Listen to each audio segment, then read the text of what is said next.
Hello, everyone, and welcome. We are excited that so many of you could join us today for our conversation on generation care.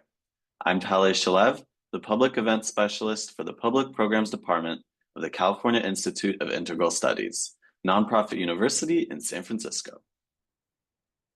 We may be joining from different places all over the world, and as a representative of CIIS, I want to start off by expressing our debt and gratitude to the Ramaytu Shaloni, the original peoples and continual caretakers of the San Francisco Peninsula. CIIS campus is located on the traditional unceded lands of the Ramaytu Shaloni, which they call Yalamu. In the Ramaytu Shaloni language, Yalamu identifies both the people and the territory. This acknowledgement is only a single small step towards being in deeper connection and relationship with Indigenous tribes and organizations in our community, and does not begin to acknowledge all the native lands, languages, and territories where you are right now, or where you live and work every day. I invite you to take a moment now to acknowledge the land where you reside, and to commit to learn more about the native communities near you, and to support their work. If it feels right for you to share in the chat, please do. We always recommend native-land.ca as a starting resource. Now, before we start, I want to go over a few general tips and troubleshooting items. We will have a Q&A after the conversation tonight. Please submit your questions at any time using our anonymous web form, which is linked in the event description below this video. We'll be pulling questions from that form, and we'll try to get to as many as we can. We do have automatically generated captions for this event, which you can toggle on and off using the closed captioning button in YouTube. Chat will be enabled during this event, but please note that it is not being moderated, and our presenters cannot see the chat. Chat is not required to fully experience the event. If you choose to participate in chat, please be respectful and avoid language that could be offensive or insensitive to others. You can turn the chat off at any time, and we encourage you to do so if you find it negatively impacting your experience in any way. If you're having issues with your audio or video, we always suggest that you start by refreshing the page. And then if you still have issues, we suggest that you adjust your video settings within YouTube. Now, let me introduce our presenters, Jennifer Levin and Emily Marinelli, and then we'll get right to the conversation. Emily, or M. Marinelli, they, them, is a genderqueer femme Virgo psychotherapist and professor in the Integral Counseling Psychology program at CIIS. They are the author of Comfort Sequels, The Psychology of Movie Sequels from the 80s and 90s, which won first place in both the entertainment and LGBTQ+ categories at the Bookfest Awards in 2024. They were also given a 5-star review in the Chicago Book Review. Their essays have appeared in Alan Squire Publishing Literary Journal, The Blue Rose Magazine, Film Obsessive, and TV Obsessive, and they host the Twin Peaks Tattoo podcast. Jennifer N. Levin is a television writer and journalist from New York City, as well as the founder of Caregiver Collective, an online support group for millennial and Gen X family caregivers. Jennifer's writing has been published in the Washington Post, Berliner Zeitung, Cosmopolitan, NJ.com, and LA Weekly, among others. Jennifer has written extensively on how caregiving differs for the millennial generation and has been interviewed by outlets and podcasts, including the New York Times, the Washington Post, and PBS NewsHour. During the pandemic, she served on a steering committee for the National Alliance for Caregiving, addressing caregiver needs through the global health crisis. Jennifer graduated from the University of Michigan and lives in New York and Berlin, Germany. Now, it is my absolute pleasure to turn it over to Jennifer Levin and M. Marinelli.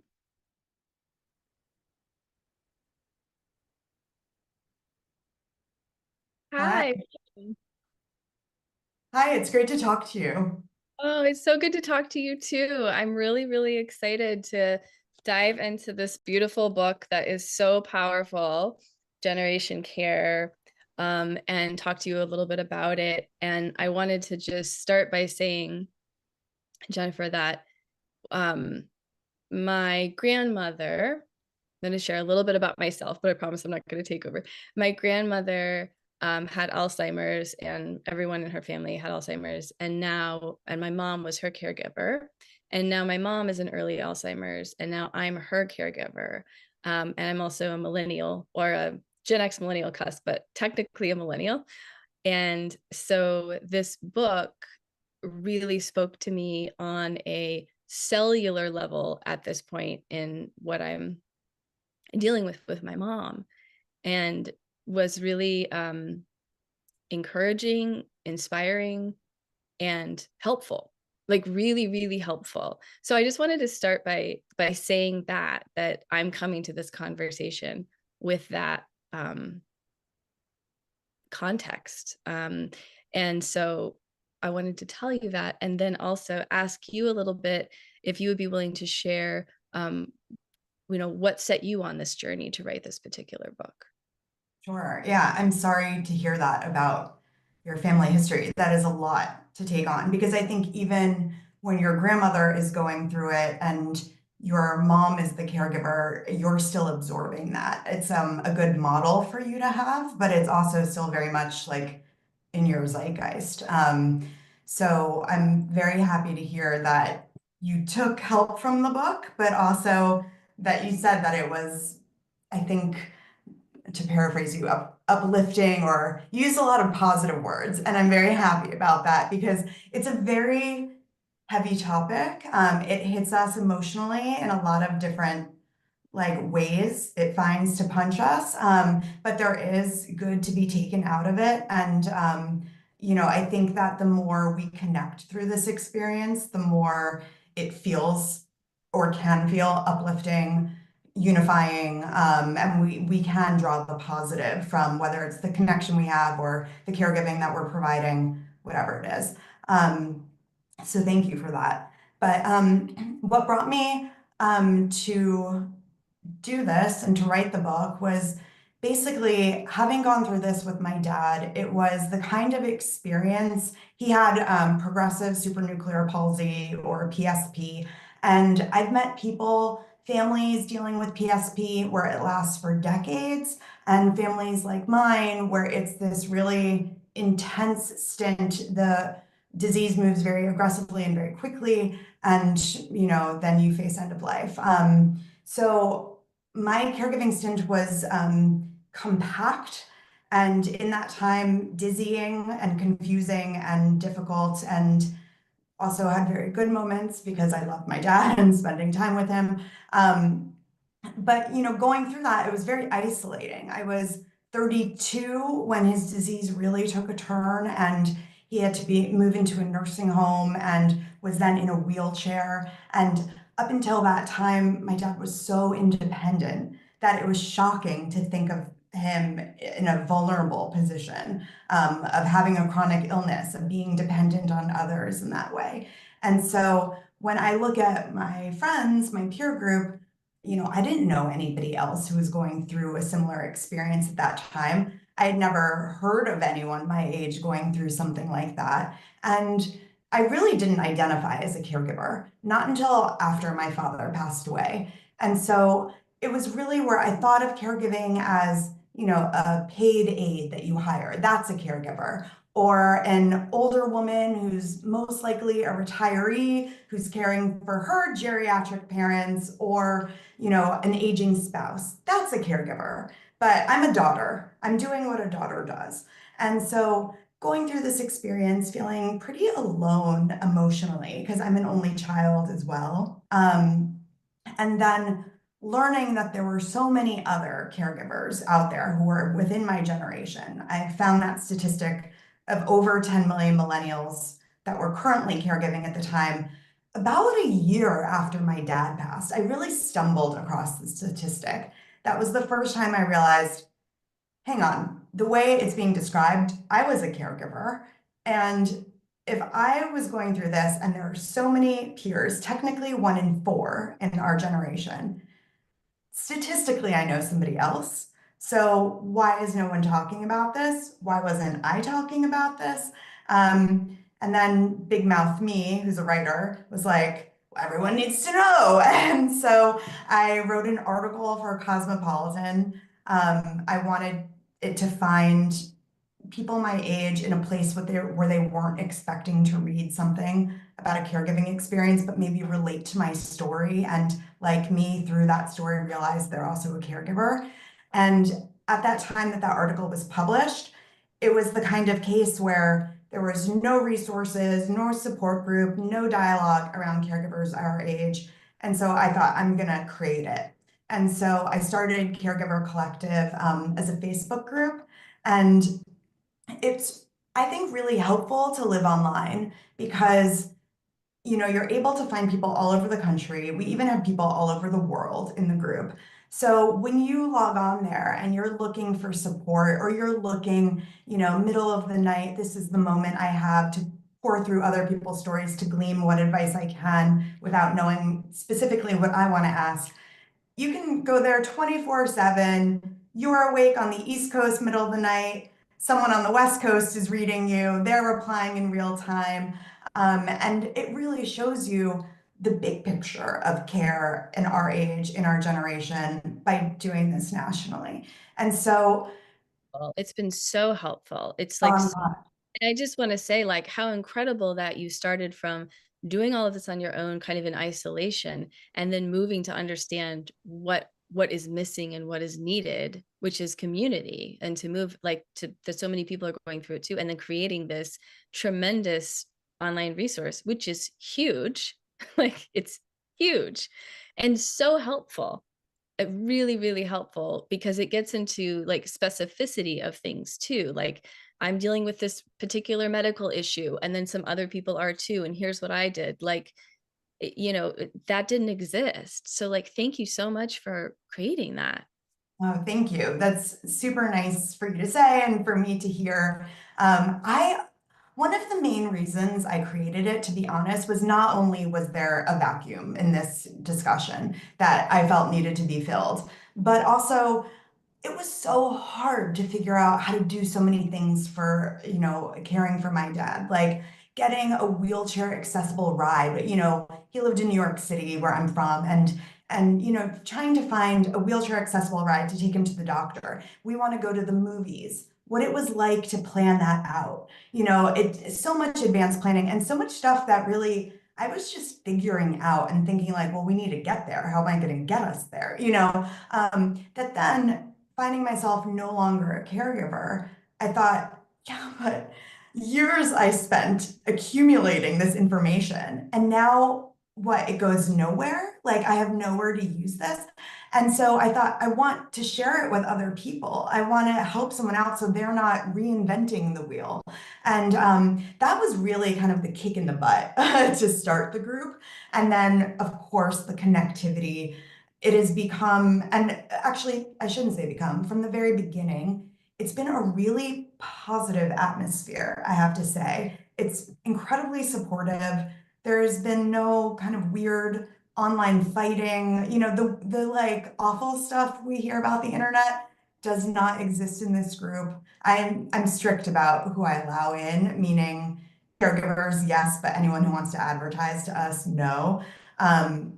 But it's just people, as you say, are sharing the minutia of how do you get this done, but also people are typing, I'm in a hospital hallway, I'm so alone, I don't know, like, how am I going to make this decision that I need to make right now? And people chiming in and saying, we're here with you, like, we see you.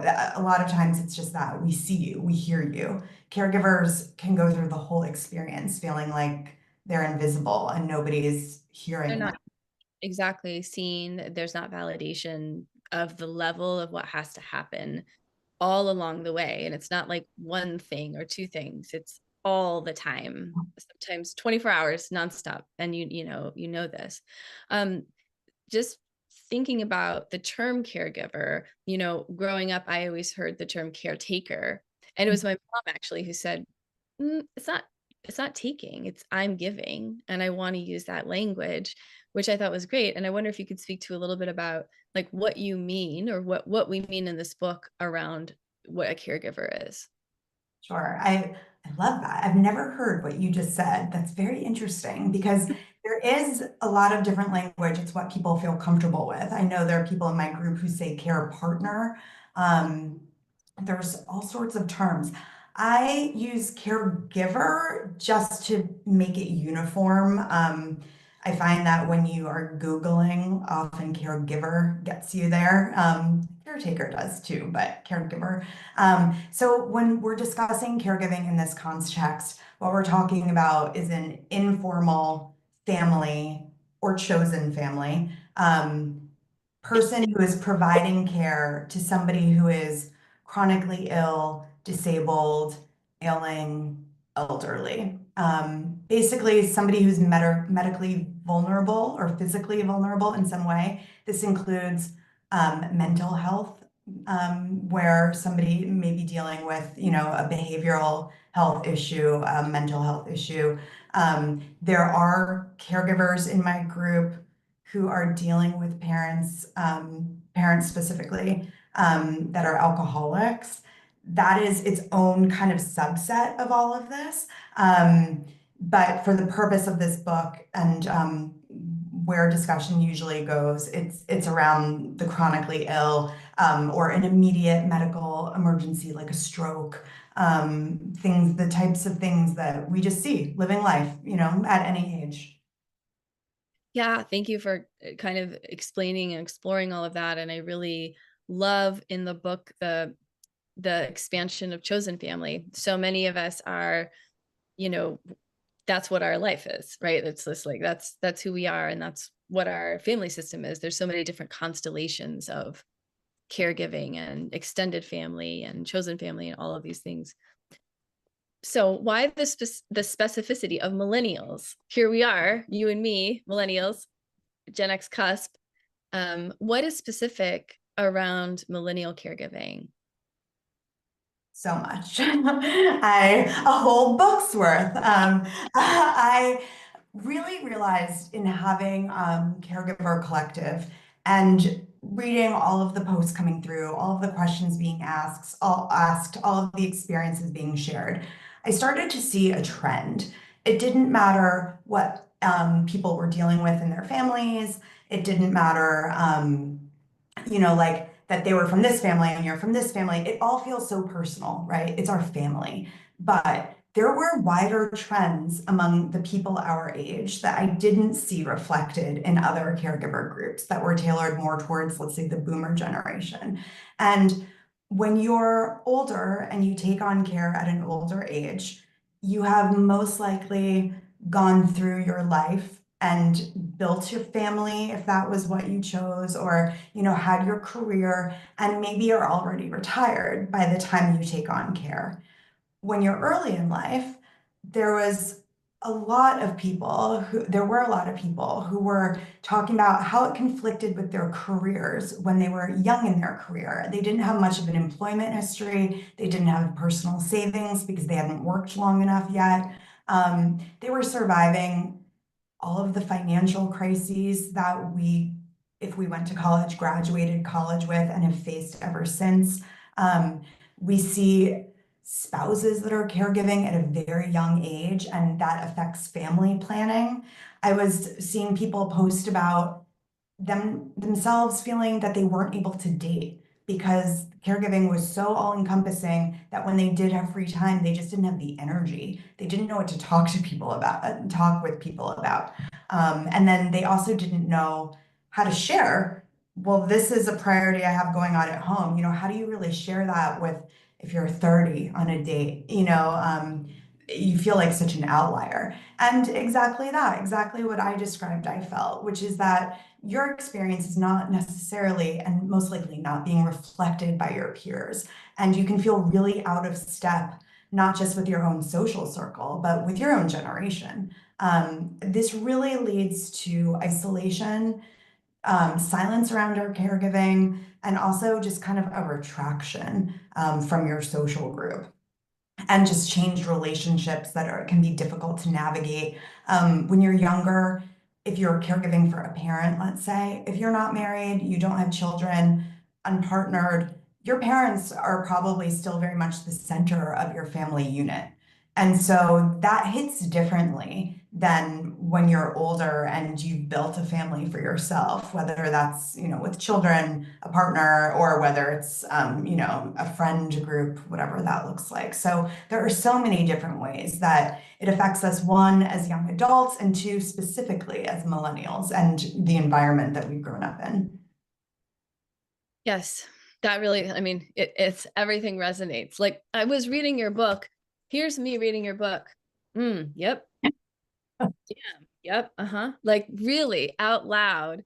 It's so resonant. And I think that it's applicable, even though it is tailored to us, it really is applicable to folks of all ages in the experience of caregiving, or watching, people close to them in the role of caregiving, and trying to understand, right, how do you have a life? How do I have a life and work and, make art and have space, and also take care of my mom, or if you take care of your dad? And I think it's really tricky. One of my favorite moments in the book, because I'm obsessed with pop culture, is you have a Saved by the Bell component, which makes me so happy, and folks listening and watching may remember Jessie Spano in an infamous Saved by the Bell episode, where she's just got so many things going on, and she's like trying to get into Stanford, and she's doing too much, and she's dancing frenetically in her bedroom, and she's like high on caffeine pills. And I think Zach there, and she's like, I'm so excited and I'm so scared. And I love doing that part just generally. And you bring it up in the book, which makes me so happy. It's such a nice millennial boop. And I think it's a great example of what we hold. I wonder if you could talk a little bit more about that, and why you chose that, and what it looks like for you. I chose that, as you said, it is such a millennial tentpole pop culture moment that you find yourself reenacting with your friends no matter how many years later. So it is always a bit top of mind, that scene, but I really found myself repeating it to myself as I was writing the book, to the point that I thought I should just include this, because it's not only that she's balancing so many hats and expected by others and by herself to excel at all of them, but also she, in that episode, has a caffeine pill addiction. She has turned to a nasty substance to get her through this. And when we look at the statistics of millennials who are caregiving, the stress, the levels of stress that we're reporting, combine that with the pandemic, there are so many really outsized influences that are creating this mental health storm within our generation as caregivers, that we see things like coping mechanisms that can be alcohol or drug abuse. We're seeing the after school special version of the Jessie Spano moment. And also, how much can you hold, as you said, before you just lose it? And I found myself losing it. I don't know that regularly is fair, but it felt that way, that I would just kind of feel so at the end of my rope that I couldn't hold it together anymore, and have like an outburst and then be fine. And it's like, well, who's the patient in this scenario? I don't know. I'm, a little scared that I'm advocating for somebody else when I'm feeling so rough. And we have to take that into account, the mental health, the physical health of caregivers as individuals, and also as being responsible for somebody else. It's just so much. It really is. And, thank you for speaking on that. And the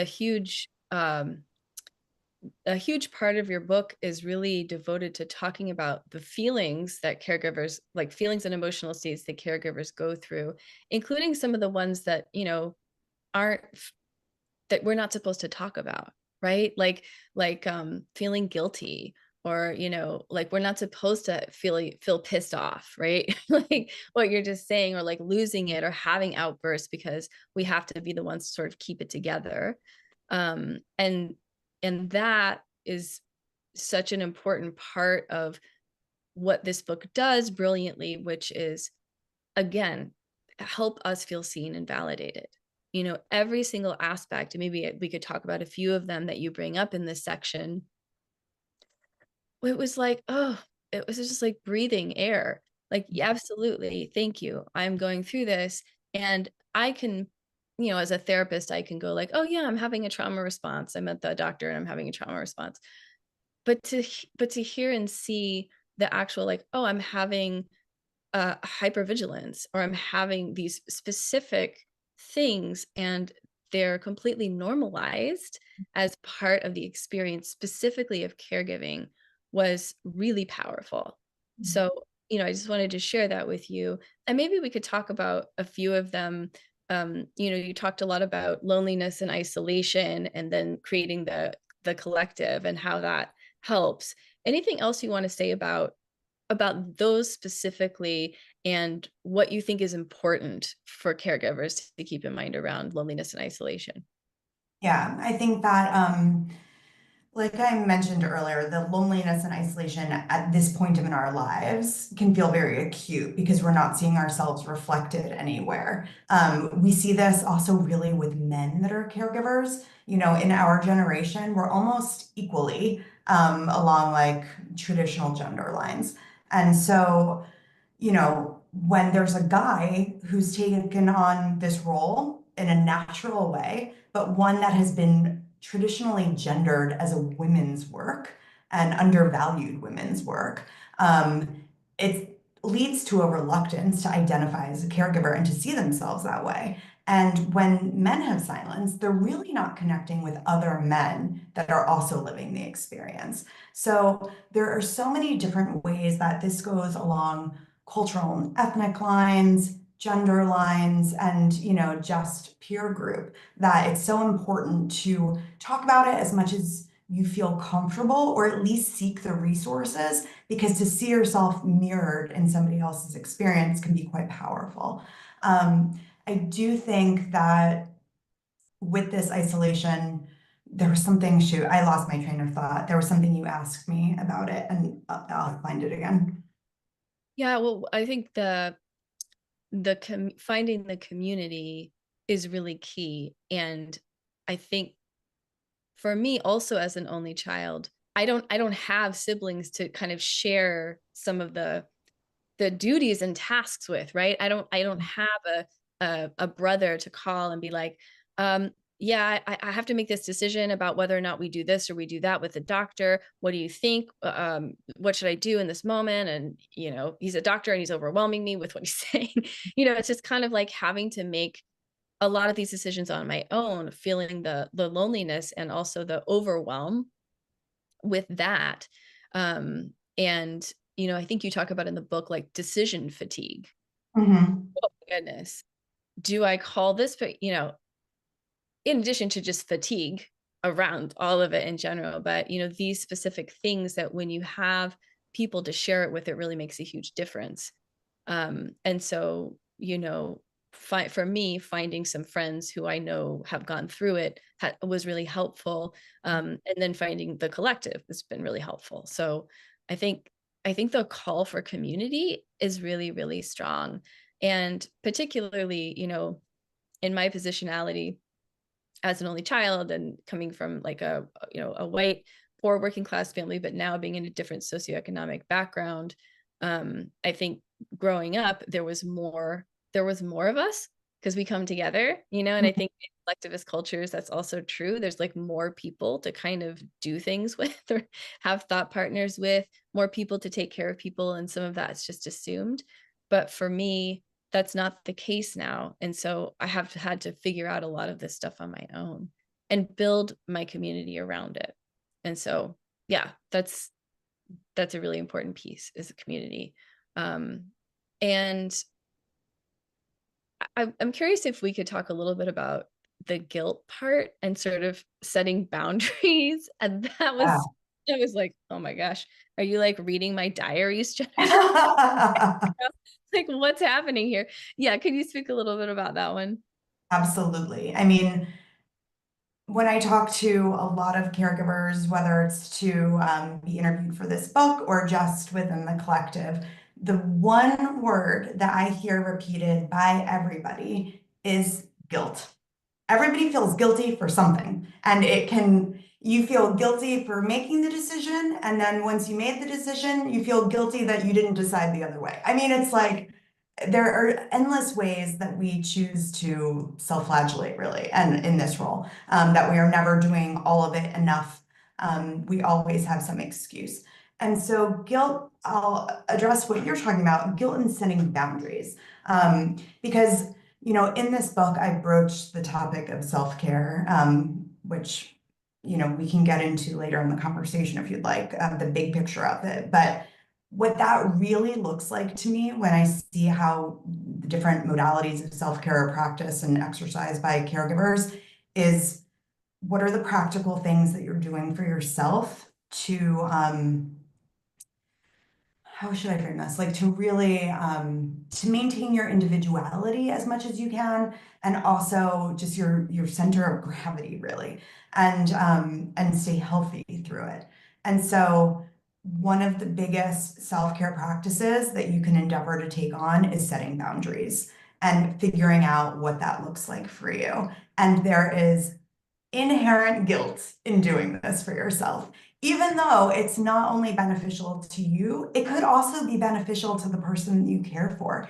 They may not want to spend all day, every day with you. It might be good for them to have someone else to talk about you with,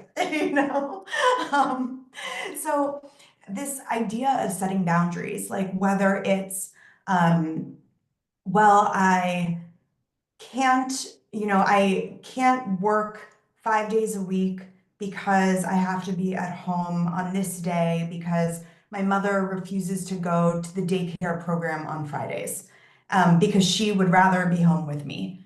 And it's like, okay, well, where can we start to set limits here? Can she be cared for safely somewhere on that day, not by you, while you go to work, if that's what you choose or need to do? How can we not devote everything all the time? Where can we take the space? Is it, I'm gonna have a friend over who in your case, like your mom knows and you trust and she trusts, to have lunch with your mom one afternoon so that you can go for a run? Where can you step away from doing all of it? And then on top of it, convince yourself it's okay. There's a therapist that is quoted, I interview her in this book, or actually, this is a caregiving specialist at Stanford, my mistake, who talks about how you can experiment with this. Can she sit inside? You don't even want to step out of the house to check the mail. Well, can you take 1 foot outside the door? Is everything okay? Did anything burn down? Okay, now can we take 2 steps outside the door? How can you start to play with the idea of setting boundaries really for your own comfort, knowing that she's safe for your own comfort? How can you start to do that so that to alleviate the guilt because everything is in place? It's like incremental, right? It's like it's Mhm. kind of little steps, little things to inch and sort of grow the capacity to do it, which, as you said, can be really healthy for everybody involved. I mean, it's really, really tricky. Everyone who's listening and watching, there's about 30 minutes left we'll do some Q&A. And there's a link in the description below the video that you can ask questions. So, think about, as we're talking and what's coming up for you, what we might want to hear then a little bit more about during the Q&A portion. I think the last piece on this, and then I definitely want to talk to about the whole section called solutions, which I'm like, okay, great. What are they? I need, but the last piece that really struck me is the part about grief and how you speak on ambiguous loss. And I was wondering if you could talk a little bit more about that. Sure. There are a few varieties of ambiguous loss that caregivers face while caregiving. One is ambiguous loss for the life that you used to have or that you thought you would have. So this is something, right, at our age or younger, you really see, because in the case of, let's say, one caregiver who is married and she has 2 children with her husband who now is chronically ill and she is caregiving for him. He is really debilitated and has not been able to work. And so they had always planned on having a 3rd child.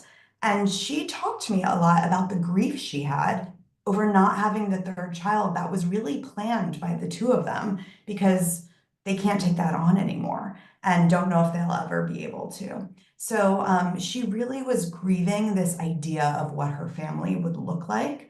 Then you have people who, one caregiver I interviewed for the book, she had always wanted to live abroad and had gotten a job as an au pair internationally. And it was when she was abroad that her mom had a stroke and she had to come back. And now she lives with her mother because her mother can't live alone. And so grieving this idea of who she thought she would be and, you know, reconciling that with who she is now. So that's one form of ambiguous loss. We also have ambiguous loss with the person that we're caring for as they change. So, you know, you mentioned Alzheimer's, and, you know, when you're dealing with neurological diseases, you could be dealing with a different attitude or behavioral state from the person that you've known your whole life. And when you're dealing with a more physical disability, like with my dad and his chronic illness, there is not being able to get up and go and do all of the things that we used to do together. And, you know, there's a real grief around this. There was one caregiver in my group who I've interviewed before who talked to me about how her mom had a chronic illness and she could no longer call her for, you know, a recipe that she wanted to know how to make. And she was already grieving her mom being gone, even though her mom was still very much alive and present. And so it's this looking forward, trying to reconcile who the person was and your relationship to each other in the past with who they are now and your relationship to each other now, especially as we're caregivers on top of daughters, sons, you know, spouses, everything. And then projecting who they will be and what that will look like and how your relationship will change. And this is a real state of grief that you are experiencing. We're going to pull the word guilt back into it. You start feeling guilty for comparing who they are now to who they used to be and wishing you had that person back. Feeling guilty for thinking about the day that they're not going to be there anymore because they're here right now and you have them. You know, it's grief, it's guilt, it's this tidy little package of so many emotions that we very often don't know how to name. We feel guilt for feeling them. And so hopefully by putting this term ambiguous loss to it, you can see that this is a very normative emotion. Caregivers have this in common, and it looks a lot of different ways for different reasons. Beautiful. Thank you for that explanation and the kind of journey of grief along the way as you're caregiving, not just sort of like towards end of life if someone's, you know, trajectory is that. For example, my right, I know kind of the trajectory of what that will be on some level. And there's grief all along the way. It could be a decade of that, of just that ambiguous loss. So thank you for saying that and explaining it and putting it in the way that you did. It's really powerful. You know, So while I was living with it, I had this weird thought that would strangely make me feel better when I thought about my dad having this chronic illness that was ultimately often fatal. And I would think, you know, like looking down that road and just being terrified of it. And I would think to myself, well, maybe he'll get hit by a car. Maybe we'll be out on a walk and something freak will happen and it'll just be one of those accidents we don't know. And somehow this idea that not everything is so fated, even though when you see it, you know, but somehow the idea that there could be, you know, happenstance come into play and you're still living, you're still open to the world and involved in it. Somehow that strangely made me feel better when I was the one living it. right. And it's also then not just like you and him all the way. It's like, no, there's this whole other world with all kinds of things that can happen and who knows what, and nobody knows anything. You know, Right. yeah, that's strangely comforting. Were there any, if you feel comfortable sharing, Jennifer, at whatever level, were there any kind of like joyful or like surprising sweet moments that you had along the way with your dad that comes to mind that you would be willing to share? Yeah, I mean, I think just to generalize, it was just spending time with my dad. I mean, I hung out with my dad a lot, and we talk to each other on the phone every day. So, for me, spending more time with him wasn't so strange in the way that there are people who have more fraught relationships with the person they care for, and maybe have some resentment to spending that time and energy on them. I didn't feel that way. I felt, I would say maybe like resentment, as you talked about being the only child, of like it was all on me, logistically and things like that. But as far as like nice things, it was really just, I mean, hanging out with him, going over to visit him, being involved in his life, like, also an only child, very much like center stage. So to like have that microphone as an adult, it was really nice just to be with him and to go to physical therapy with him and sit outside, just talk, like just those moments. And, it's my personal experience, but at the same time, like in studying millennials in this role, we take more gratification out of caregiving reportedly than older generations do, in that we really do seem to enjoy the time and the increased intimacy that we have with the person that we're caregiving for. And it is really intimate. I mean, sometimes in a very uncomfortable way. But it's also, you're doing things. I'm tying my dad's shoe, like that is not something that would have happened if he had been still, fully physically healthy. So it is this like privilege to have this job in a way, because you are taking on a different view of a human and just of life and how we're all connected to each other. It really makes me see differently, honestly, that when you start to see that level of care, and it's not just you doing this, you start to see it all around you, and the things that we do for each other. It changed a lot of my outlook. Beautiful. Yeah, thank you for sharing that. I resonate with that too. I love hanging out with my mom right now. It's like, it's so sweet, there's really hard moments, but she doesn't know what day or time it is, but she can tell me a story from when she was a kid and she got puppies and played with the puppies and one of the puppies almost ran away, whatever. And like she can conjure that. So it's interesting how I find her now in her younger parts and her memories. And I can be present with that in the present moment with her, even though, right, she doesn't know what day or time it is ever. Wow. It's sort of That's like, really again, it's sort of like, that's kind of cool. Like, who cares what day and time? You know what I mean? Like, if you don't need to know that and someone can help support you with where you need to go to your appointments and stuff. No, there's some kind of strange psychological freedom in not having to hold on to those regimented ways that we organize things in the world. I mean, just well, I'm finding those kind of fun, joys in the midst of it also being hard. So what were you gonna say? that's true. I mean, when you think about this, so much of the time that we spend with somebody in this experience, you're kind of removing, oh, I have to run to work, I have to do this, I'm squeezing you in between my lunch and my dinner, like all of this stuff. And you're devoted in that moment to being there with this person. And so the presence that you have to share stories like that, to kind of eliminate, like the regular day-to-day noise, and just be super present and be able to talk about nice stories and just talk. I had that too, but I love, that's so interesting that you remove literal date and time from it. Is really nice. Yeah, and like and laughing, and that's one of the things in the last section of your book around like what helps, what do we need here? And you have some really amazing also policy calls, which is awesome.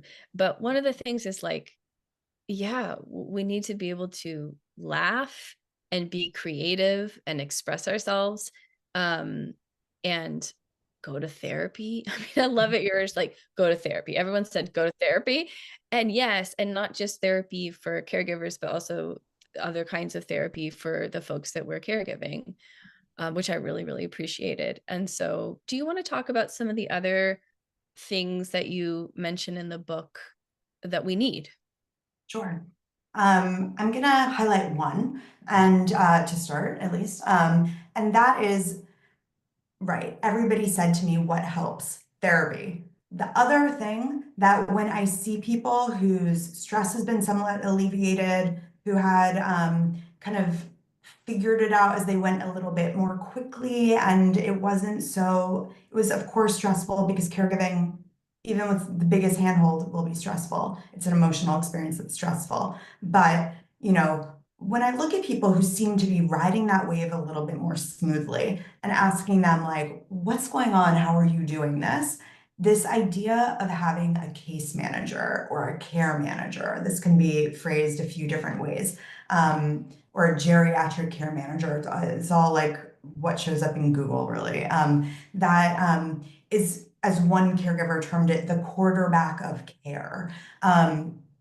This is someone who is a professional, who is, in an ideal circumstance, attuned to the disease or chronic illness or disability that your family member has, and knows how to apply for different health insurance benefits, knows what's available, knows the assistance programs that you may be eligible for, how to apply for them, all of the things that we don't even know what to ask for. They have a toolkit full of it, and they help you and they navigate you. They stay with you through this process and help you. How you said, you know, when you need to make tough decisions, you don't have a sibling to call. You know, same with me. They help you make those decisions because they know, you know, they're not going to make the decision for you, of course not, but they can talk through it with you because they understand what it means.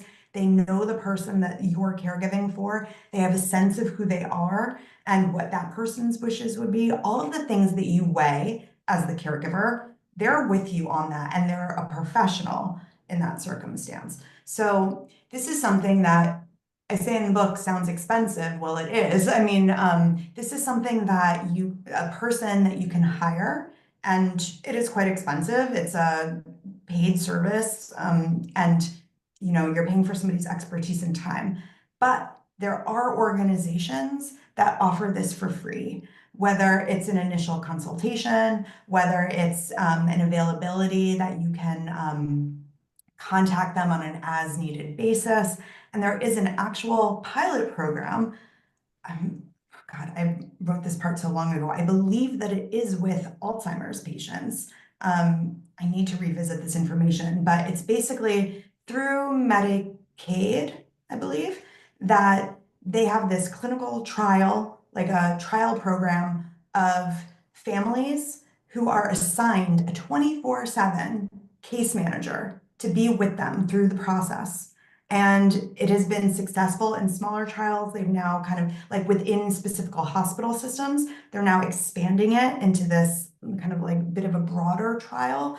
And the idea, right, in like my greatest dreams would be that this is rolled out nationally, that this is a benefit you can get through your insurance program, because this would help so many things. This would help us stress-wise, logistically. I mean, there are 1,000 different things that this would assist with, but also this person in the examples that I've spoken to people with and read about professional organizations that provide this, if you are unable to go to a doctor's appointment, that person will pinch hit for you and take your person to the doctor's appointment and be a presence there to speak on your behalf. I mean, it's really like having expertise in a family member.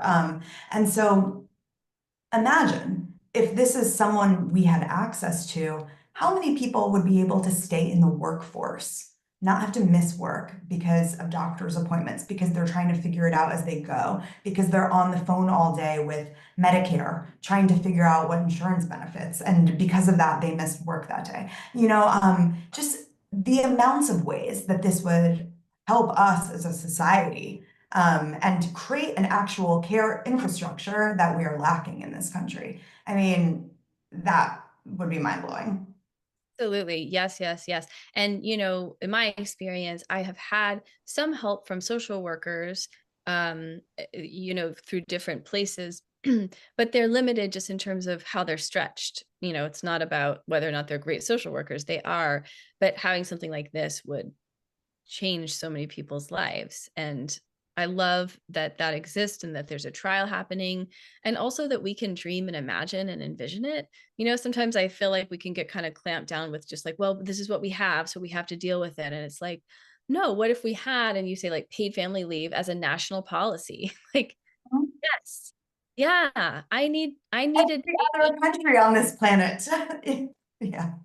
Well, that's what I was going to ask you with some of these, and maybe we could talk about a few more, but where are some of these things otherwise happening, and how are they going? These, some of the policy things that you mentioned, um, Mhm. care benefits for employers, counseling, caregiver training, and centralized resources. Yeah, I need help. I need to know where Mhm. things are.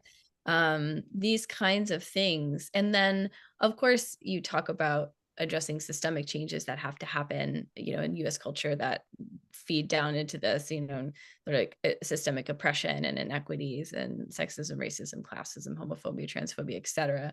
Because it's all part of how the systems work or don't work.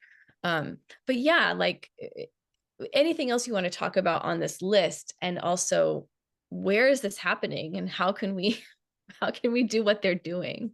Right. I would say, okay, like to talk about like caregiver training, just to touch on that, these types of programs, what I was hearing back from experts in this field is so often these supports that we could really use, whether it's caregiver intervention in the hospital system, like a doctor calling you out and saying, you don't seem so good, you seem frazzled, they identifying to themselves that you could be at risk of, severe stress, PTSD, different emotional health, you know, catastrophes at a certain point. And often these interceptions aren't existing because they don't know who to bill for insurance. It comes down to who pays for it. Um, we got to figure that out. As you said, which is what I spend so much time thinking about, is we've really just come to accept things as they are. And we try to figure out, well, what's the best way to navigate this? How do I do it? Often, too, when you're the caregiver, you can't think about, what would an ideal world look like? You're busy trying to figure out this one. So, how can we reimagine this? Like, what are the big picture things that we could have? Because as you mentioned, other people have somewhere else, things like paid family leave. I mean, we're one of very, very few nations on the entire planet not to have a paid family leave policy. And for caregiving, we also have to be specific to say paid family leave inclusive of family caregiving, because often the discussion gets relegated just to parental leave. And people may or may not assume that family caregiving in this context is included in that, right? And so, just as a small comparison, not in paid family leave, but in care in another country, like I live in Germany half the time, right? And when I'm applying for health insurance benefits there, I was flabbergasted to find that I have to have a certain amount of money going into this pool for my future care if and when I ever need it. And so, as part of your insurance, it is by law, you have to be putting money the way we put money into Social Security. There, you're putting money into a pension. You're also putting money into care services for your future. I mean, and that is insurance dependent, not necessarily employer dependent, because I'm insured as a freelancer on my own. So, here we think about things so much as healthcare benefits. We think of healthcare as a benefit. We think of family care as a benefit. This is our society. This is humanity. These should be rights. We should Okay. have the right to care for our family. So how do we make that happen? And when you look at things like paid family leave, like right now we're really dependent, the same way that parental leave started, by starting with at the corporate level, by starting within businesses and corporations to set the tone and to prove that this can work before it becomes a national thing. That's just the way it is that the corporations are really leading the way on this. Not all of them, but some of them. And the ones that do, and that have been studied, they are finding a return on investment. I mean, when you allow employee retention and keeping, the intellect of your company present by allowing for remote work, flexible work, caregiver services, someone on staff there who can help you out with caregiving programs and kind of like help you figure that out for your own family. And then also paid leave. I mean, this keeps people working. It keeps people in the workplace and in their careers, and not having to leave the workforce. It's better for our economy. So yeah, what we have going on doesn't make sense. It just doesn't. So it's really a matter of saying enough. We have to figure this out for the better good. Like our future should not have to look like our present and our past. Absolutely. Absolutely. And again, it is powerful to hear and read about and imagine and envision what it could look like instead of staying within the parameters of what we have. And like you said, when we're caregiving, we can't think outside of that. A lot of us, I'll speak for myself. When I'm caregiving, I can't imagine something different. I'm in survival mode. Right. And so, you kind of having gone through this and now in this place of like imagining and envisioning, it's incredible. It's incredible. And what would you say, we individuals, caregivers and otherwise, what would you recommend that we do in moving toward, in having this vision come to life? That's a good question. I mean, I think it's taking the risk to see beyond your circumstance and to see the big picture of this, right? Which is what I'm trying to do in this book of like, how many of us are doing this? What does this look like? Effectively, you are a healthcare worker. I mean, you could be replaced, so to speak, in the day-to-day logistic stuff by a paid professional to do your job, but you have taken it on. Whether you have a paid aide, a nursing home that's providing your family members care, whatever that looks like, you are still going to be a caregiver. You are not dropping out and disappearing. It would just look different. You'd be able to have a little bit more time to maintain your relationship to your mom as her daughter, or, however you identify yourself to the person that you're caregiving for. So we are not looking to stop caring about family. We're not looking to stop caring about, taking care of the person, but we don't want to do all of it all of the time. And so how can we create the healthcare system as it stands has created us as the care infrastructure, civilians, just citizens, right? To fill in because they are taking advantage, frankly, of our best instincts. How do we say this isn't right? We need a healthcare system with a care infrastructure and support, and really start to call for that in the different ways, identifying these things like paid family leave, all of the different things, and going at it, whether it's piece by piece until we get the picture, but really hounding your representatives because right now we're seeing proposals to cut a lot of Medicare and Medicaid, which is not only going to affect the beneficiaries, the direct people insured by these programs, but going to affect the caregivers, millions of us, especially the way that care for the elderly, the chronically ill has been structured where you are oftentimes pushed into Medicaid by paying down your assets and effectively going broke until you're Medicaid eligible to be paying for the care that you need. So, how can we rally to make sure that representatives are representing us and making sure that these things stay put?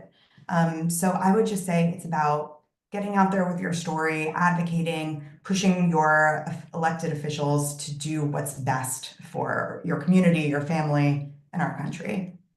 Gorgeous. Gorgeous. Love that. Yes, Jennifer. Yes, yes, yes. When when you were going through your process with your dad, what were some of the things that helped you, you talk about it in the book, maintain your identity outside of caregiving? And just what helped like nourish and feed your spirit as you were going along? If you're comfortable sharing some of those things. Yeah. Yeah, I would say that because I was a long distance caregiver, I was in moments able to give myself amnesia, where I could try to go out with friends in California, blue skies, and try to focus on that. Although in the back of my mind is always my dad. And as things got more intense or in moments that they were, I was kind of looking around at my friends going like, what are you complaining about? This is nothing. Although it was just age appropriate, topics that were stressing them out. And for me, I was like, this is silly compared to what, my dad is dealing with. But I would say that finding these moments of reprieve as you can take them, whether it's with friends or, in a workout class, wherever you can kind of like lose yourself in that moment. For me, what I really did and what I really see this in retrospect really heavily leaned on was exercising. I mean, it's powerful in a lot of ways, right? For our brains, our bodies. And to me, it made a difference to feel strong, like to really make my body strong. It had an emotional effect on me. It was also something I could control. So much of caregiving and chronic illness feels and disease feels completely out of our control because often it is, frankly, it just is. And we're doing as much as we can to mitigate what we can. And things that I could really control, I'm going to exercise for 50 minutes. I'm going to do this workout. I know that if I do this, I get this result. And I really poured myself into that. That really helped me. And so trying to take these moments where you can, I know that there are people that I interview for my book, for them, something very powerful. I just like wish I could have taken on myself was to kind of let go of this idea of perfection. Don't let perfect get in the way of good and done, and so, just trying to be less hard on yourself, and, trying not to feel all of these feelings of guilt, like we talked about, that you didn't do it perfectly, that you didn't do it all. Jennifer, get out of my diaries. What? Everything is so resonant. Yeah, it feels so out of control. What are the things you can control, and feeling physically strong, and also for me, mentally as strong as I can, going to my own therapy, my Reiki, all of my things. And feeling some guilt about doing them too, but doing them nonetheless because I know it's what I need to do to be able to do what I need to do. So yeah, those are great. Those are great examples. I'm curious about, and I know we're coming towards the end, but I'm curious if through the process of talking to everybody you talk to and writing this book, how, if at all, your relationship to and connection with your experiences with your dad maybe changed or shifted or transformed in the process, or not. But I'm curious about that for you. My relationship to my dad or relationships in general. Well, it could be relationships in general, but I was thinking more about, your experience with him kind of being the thing that set you on this journey, and now you're at a journey that's ended in this tremendously beautiful and wonderful book, and just how you're thinking about your experiences with him, if they've transformed, if they've morphed and evolved through this whole massive journey that you've been on. I would say, I mean, the way that things transformed with him, um, really were a bit difficult in some moments because I was assuming a very adult responsibility at an age when I was really used to caring only for myself and seeing that as a huge accomplishment. And so this role reversal of being the authority figure, so to speak, when I very much still deferred to my dad for decision making in my own life. was uncomfortable. And I would say too that I wanted to still ask his advice on everything and get his opinion, whether I took it or not, and still very much be the daughter, looking to her dad. And then found that like because his voice was weakened, he couldn't speak as well, that I was kind of censoring my questions a little bit. I was picking and choosing, well, which ones are the most important ones I really need to ask him, because I knew that he didn't have the energy for all of it and that our conversations were slower. I would say that like with the slowness of the disease was forced patience. That, I mean, we're New Yorkers. My dad, my mom, me, we're all highly impatient people. And and um, we really were forced to take the moments as they come and see those moments as wins and be happy about them because they were happy. And so I think that there is, as you talked about, like when time stops existing in the ways that we're used to, these like very nice, sweet moments. But I feel like my relationship with my dad was always very much like that. We like to do things together. Like we genuinely liked each other and to spend time together. So that didn't change so much. It only maybe deepened in certain ways. But I think that the biggest transformation I saw in relationships was really what I look for in other people now. Because, knowing what this time of life could look like, no matter how old the care recipient is, but this, care period of your life, and what you would devote to somebody else, and knowing that I'm the person who does what I say I'm going to do, and that I'm loyal and I'm devoted, and if you're with me, I'm with you. And I know that. And particularly as you get older, you meet people in your life who are not willing to do that same thing, or who might say that they are, but when push comes to shove, disappear. They can't handle it or whatever. Their personal reasons, let them figure that out with a therapist. But but I really look for that now, as like knowing what I'll give. If I'm going to choose this person to give it to, are they going to reciprocate? And that is now a priority for me, whereas before it was kind of a more of like a vague notion. Wonderful. Thank you so much, Jennifer. This has been amazing. We'll shift to Q&A now and kind of see what folks are interested in hearing more about. I feel like I could talk to you for literally decades on this. The question from the audience is, only child with a single parent. Any thoughts on how to address beginning to think about care in later stages of life when parent is dismissive of the topic? Right, this is tricky. And this is something, right, me, only child, divorced parents. I would say one thing I've noticed, and I'm not going to say that this is the norm, but I've noticed it more than I expected to, is the family that comes around and becomes present when there is, kind of medical needs that show up. For me, like my mom was very much present with my dad and involved in his care. I've seen this with other families that have been interviewed in my book where parents of, divorced parents, the other parent shows up and is present. Granted, that's not a given. And just because you have a single parent doesn't mean that the other parent was ever in the picture. So I would say, is there another figure in your life that's close to your family that you can begin maybe just like bringing up this conversation with, of like, what would this look like? Just to kind of, especially when you're projecting, you don't know what's coming. Maybe they'll be healthy forever. Hopefully, fingers crossed. Maybe it's a disease, like in my case, that you never ever saw coming.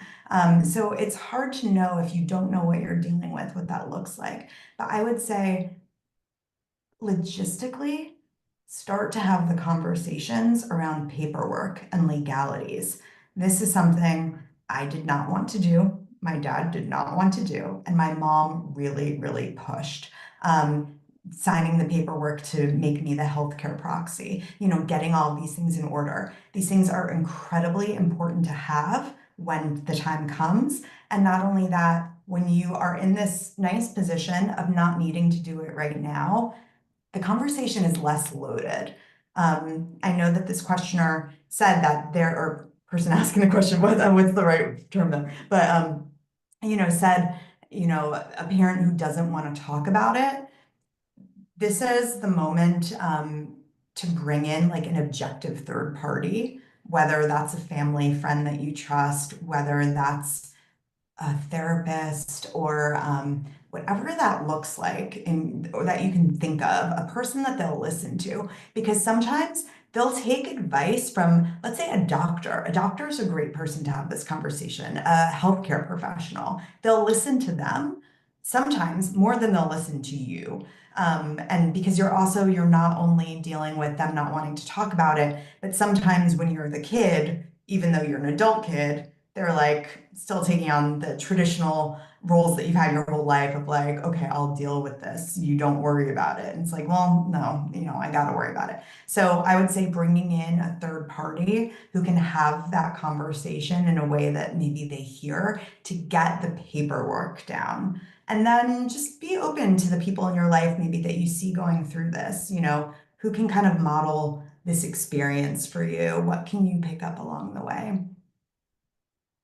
Beautiful. Thank you. Great answer. The next question is from Medina, who says, I was a caregiver for my father, primary progressive aphasia dementia, who passed away in November of last year. What was one of the most impactful things you learned when you transitioned away from caregiving after end of life? This is a tough one because in the way that we talked about all of the different ways that people grieve as caregivers, something you don't expect is grieving the caregiver role. That is something that really you hear, is that it's this piece of your life you've devoted so much to, time, energy, to the detriment of other things in your life. And then also this acquired knowledge, this intimate relationship that you had, nothing fills that place. So for me, I would say really starting this group, being a member of Caregiver Collective, channeling that in a different way.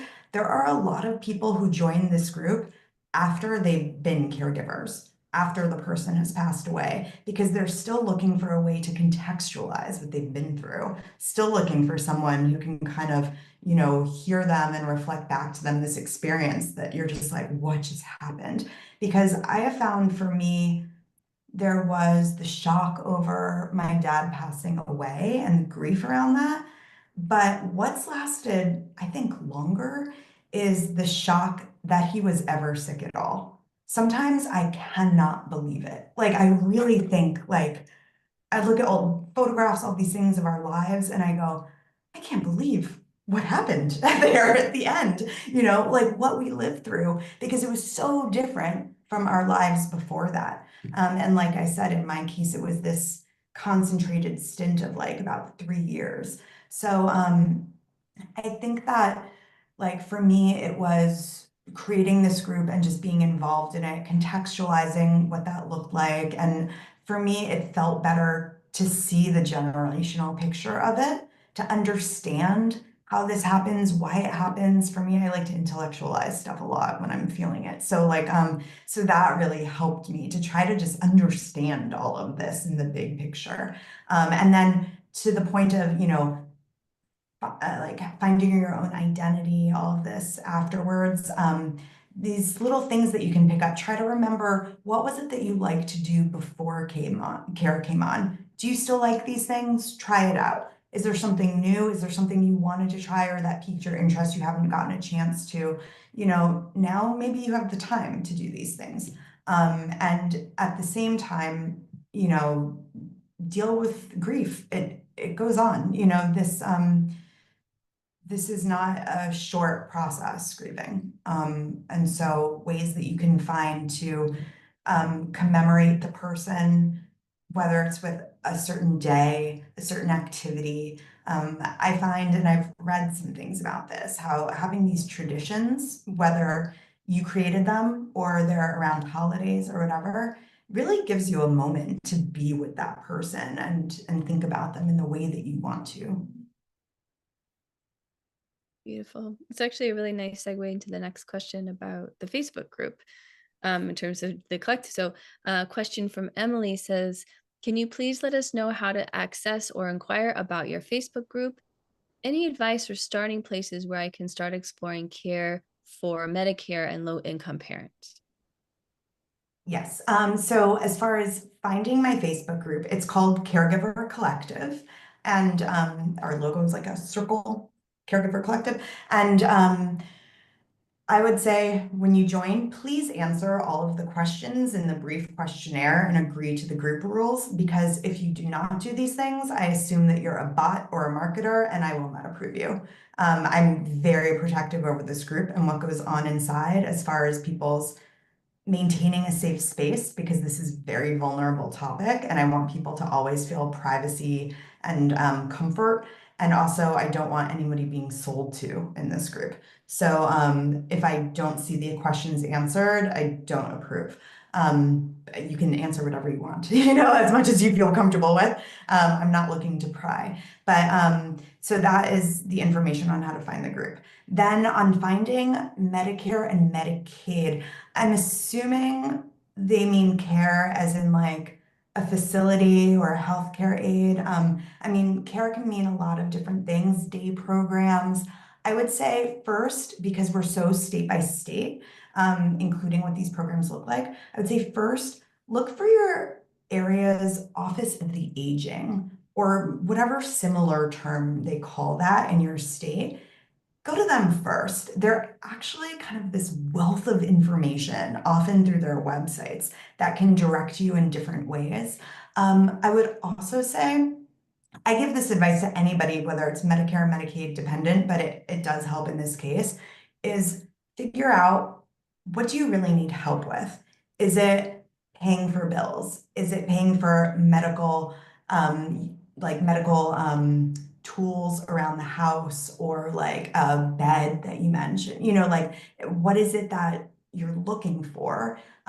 Day programs, mental health professionals, and then start to go down those routes, like contact a community resource. If you need help with food assistance, contacting a community food bank and saying, what do you know about someone who's a Medicare or Medicaid recipient? Where can they go?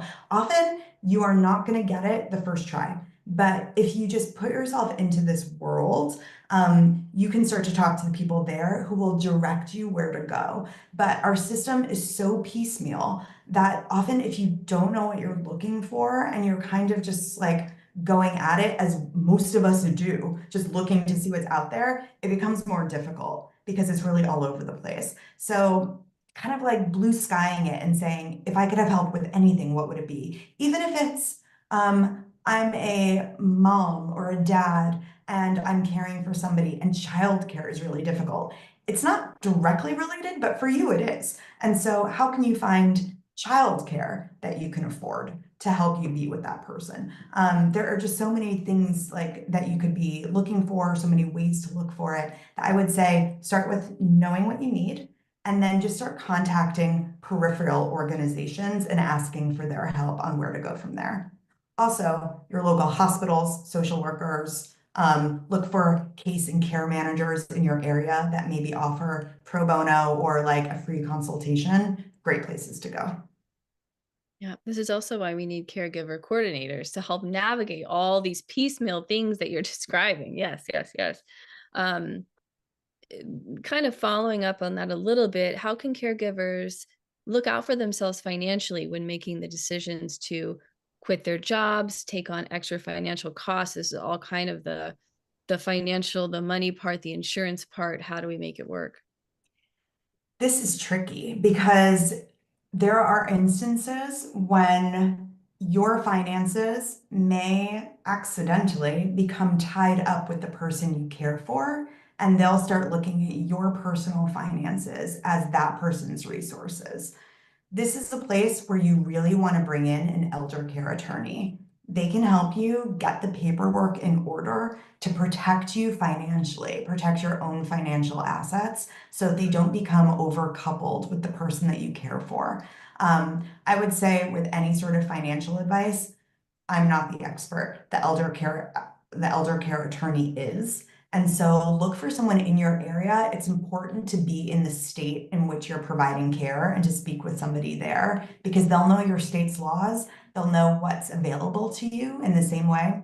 And even when it comes to like financial assistance that you can apply for if needed, things like that, because the person that you are caregiving for may be eligible for things that they are not if your finances are coupled on top of it. Right.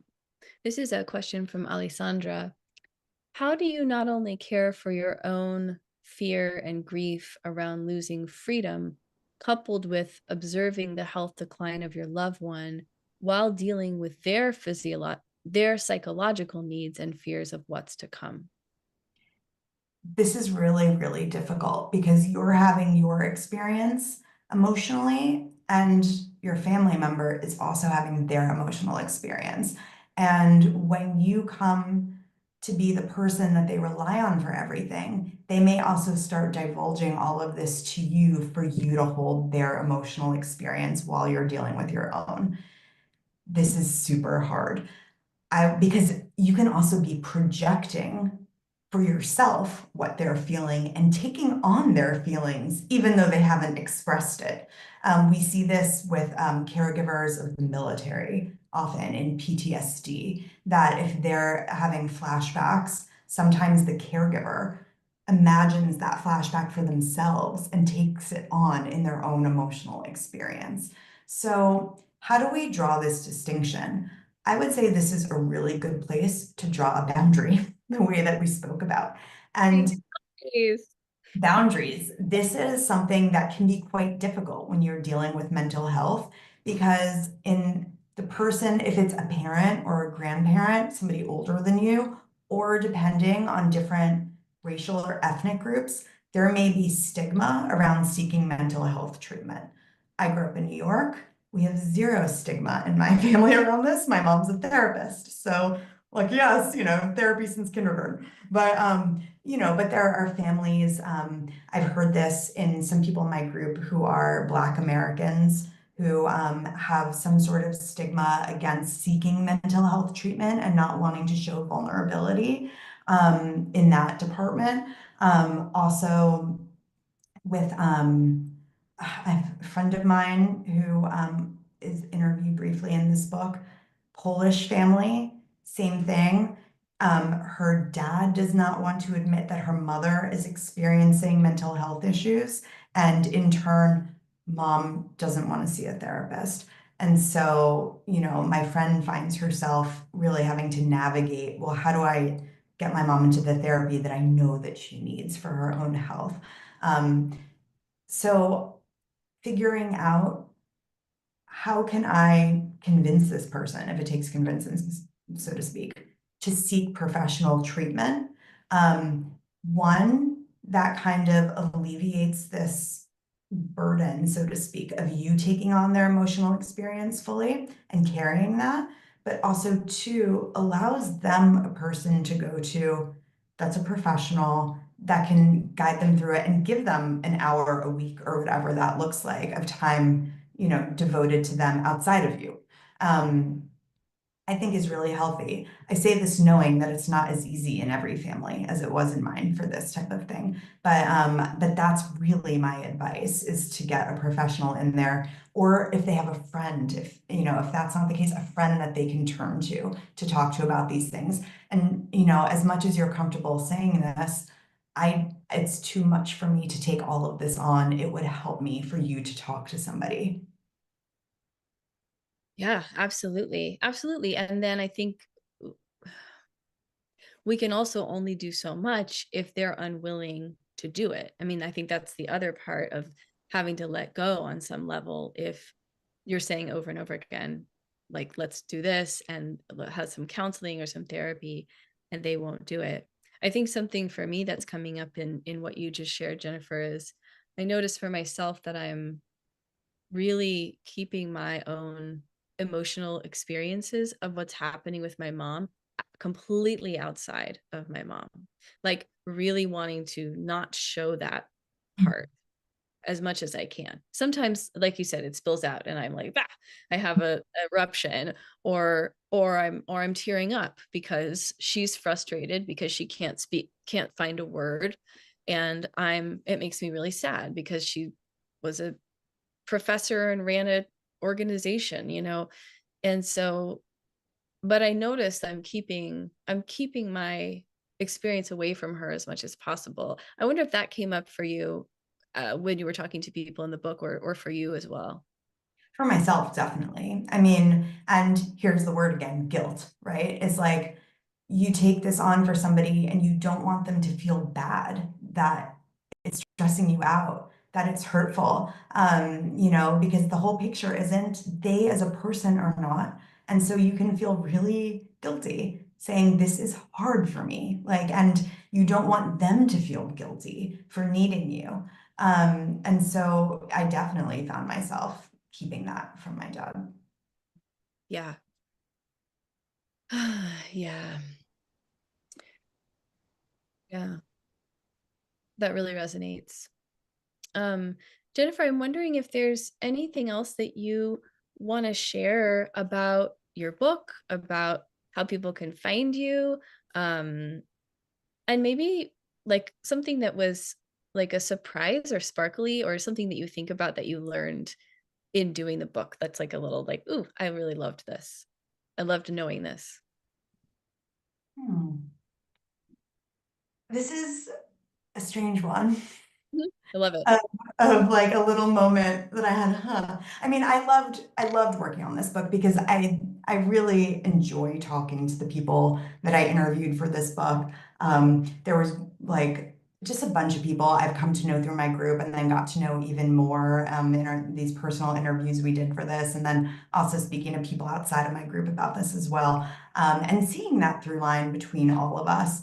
Um, the one thing I would say is that like in these like guilty, weird thoughts that you have while you're caregiving, there was one, I don't remember if I had it as a caregiver or after my dad passed away. I think it was just in the immediate aftermath when I was just in such grief. Like just like it was just so rough.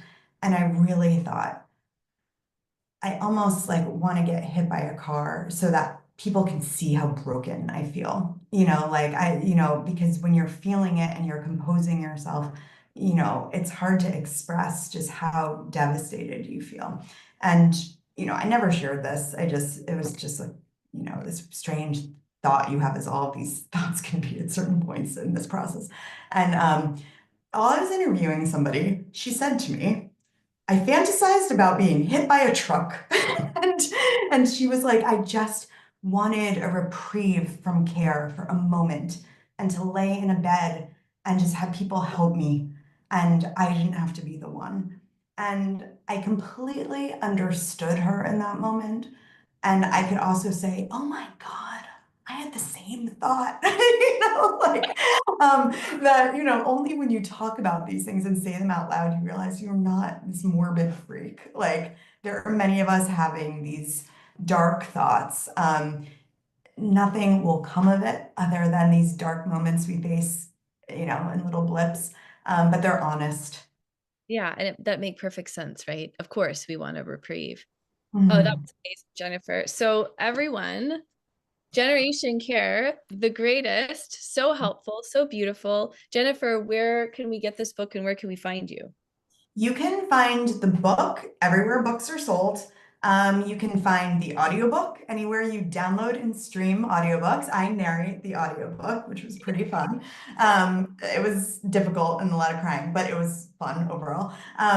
And you can find me, I'm mostly on Instagram at Jennifer N. Levin, or I'm on Blue Sky Social at Classic Levin. And that's Classic Levin and JENNIFERNLEVIN on Instagram. And yeah, feel free to find me there. and also the Caregiver Collective Facebook group. This was just magical. Thank you so much, Jennifer. Really appreciate everything. That was so great talking to you about this. Thank you so much for sharing your own experience. Absolutely.